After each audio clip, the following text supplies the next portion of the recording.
আমি একটা হাওড়াগামী বাসে উঠেছি। বাসের ভেতরে বেশিরভাগ সিটগুলোই ফাঁকা ফাঁকা ছিল। তো আমরা সিটে ভালো করে বসে যেতে পেরেছি। আমি, আমার মা আর আমার হাজব্যান্ড ছিল সঙ্গে। আমাদের গন্তব্যস্থল ছিল কাশীপুর উদ্যানবাটি। আমাদের বাসের কন্ডাক্টর দমদম চিড়িয়ামোড় বাস স্টপেজে নামিয়ে দিয়ে চলে গেল। ওখান থেকে আমরা একটা অটো করে কাশীপুর উদ্যানবাটি চলে এলাম। উদ্যানবাটিতে প্রবেশ করেই আমরা বাগানের সমাহার দেখতে পেলাম। কত কি গাছ, আম, জাম, নারিকেল, সুপারি, গাছে ছয়লা। এছাড়াও আছে গোলাপের চাষ করছে, গোলাপ ফুলের বাগান, গাঁদা ফুলের বাগান, এছাড়া আরও অনেক ধরনের ফুল যেগুলো সাধারণত দেখা যায় না। আমি জুতো রাখার জায়গায় জুতো খুলে তারপরে আমরা খালি পায়ে পুরো মন্দির প্রাঙ্গণটা ঘুরে বেড়াতে লাগলাম। সামনের দিকে আর পিছনের দিকে দুটো পুকুর ছিল। সেই পুকুর দুটোই শ্রীরামকৃষ্ণ যে সময়ে ছিলেন সেই সময় থেকেই আছে।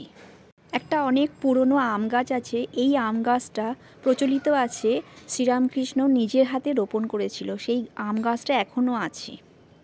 এই কাশীপুর উদ্যানবাটিতে আমার মা দীক্ষিত হয়েছিল বলে এখানে সেই সূত্রেই আসা আমার। বাহারি ফুলগুলো আমরা দেখতে লাগলাম। এছাড়া জলপদ্ম আছে, আর কত সুন্দর কালার এক একটা ফুলের। শ্রীরামকৃষ্ণ ঠাকুর 1885 থেকে 1886 পর্যন্ত অন্তিমকালে এখানেই ছিলেন। একজন মহিলা ভজন গাইছে তানপুরা নিয়ে, আর রামকৃষ্ণ শুনছেন। সেই মূর্তিটা এখানে রাখা আছে। এছাড়া অনেক পুরনো পুরনো গাছ আছে।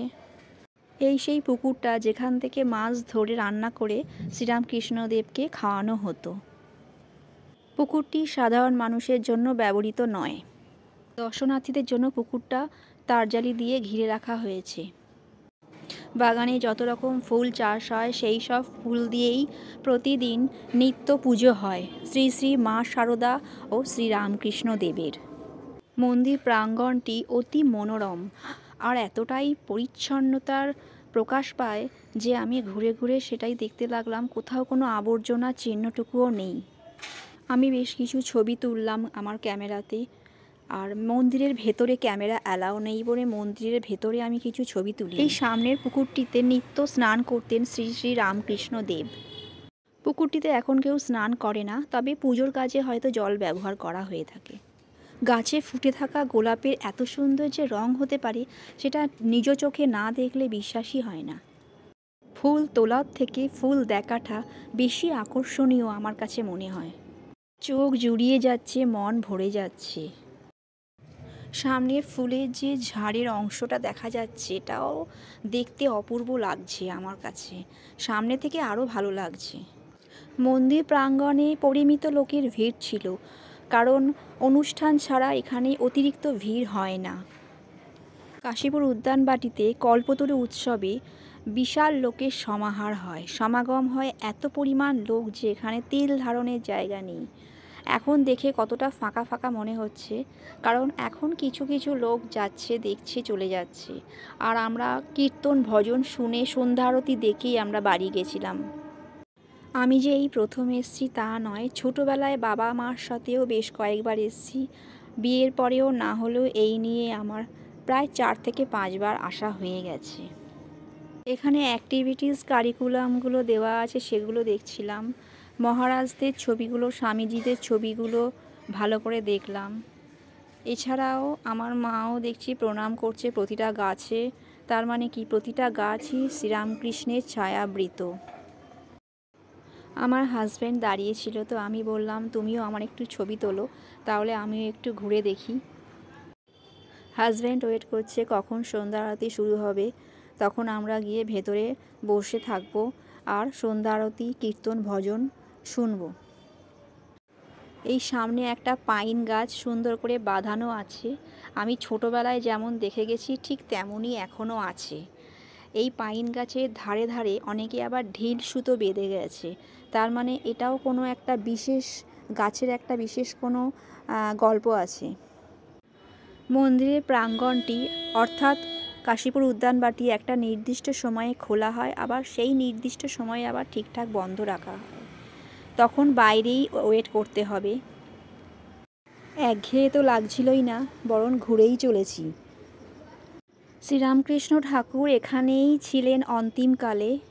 তখন উনি আর কি শ্রী মাকে নিয়ে এই বাড়িতেই বসবাস করতেন। এখানে একটা খুব সুন্দর করে বাড়ি তৈরি করে দিয়েছিলেন তখনকার ভক্তগণ। সেই ভক্তের বাড়িতে সব রকম ব্যবস্থা ছিল ঠাকুরের জন্যে। অনেক বিশেষ বিশেষ ভক্তরা এখানে দেখা করতে আসতেন ও তার জন্য আলাদা ঘরের ব্যবস্থাও ছিল, সেখানে ওরা অপেক্ষা করত। এছাড়াও এখানে কিছু কিছু জায়গা ছিল না, সেগুলো তৈরি হয়েছে। এটি একটি ধ্যান কক্ষ। এখানে বসে সংসারের চিন্তা করবে না, শুধুই ঠাকুরের চিন্তা করবে। কারণ সংসারের চিন্তায় মনে পাপ আসে, আর ঠাকুরের চিন্তা করলে জীবন ধন্য হয়ে যায়। তাই এখানে শুধুই ঠাকুরের চিন্তায় মগ্ন হয়ে থাকতে হবে। এখানে একটা খেজুর গাছ আছে, যেইটা কিনা একটা গল্প আছে ঠাকুরের। এই গল্পটা ডিটেলসে অনেকটা ছিল, তো আমি সংক্ষেপে একটুখানি বলে দিই। এই ছবিটা ঠাকুরের কল্পতরু। এই কল্পতরু ছবির পাশে একটা গাছ আছে, খেজুর গাছ। এই খেজুর গাছটার নিচে একটা গোখরো সাপ বাস করত। সেটা ঠাকুর রামকৃষ্ণদেব অন্তর্যামী তো জানতে পেরেছিলেন, তাই তিনি ওই খেজুর গাছের নিচ থেকে গোখরো সাপটাকে ফেলে দিয়েছিলেন, কারণ এটা তার ভক্তদের ক্ষতি করতে পারে সেই জেনে। খাঁচার ভিতর পাখিদের কলকাকুলি আর কলতান, এই ছবিটাই ক্যামেরাবন্দি করলাম। তাদের মধ্যে কিচিমিচি চলছে, নিজেদের মধ্যে পাখিরা কী যে গল্প করছে, একবার ওপরে উঠে যাচ্ছে, একবার নিচে নেমে চুপ করে বসে আছে। এই যে একটা পাখি, আর আমার তো খুব মজাই লাগছে দেখতে।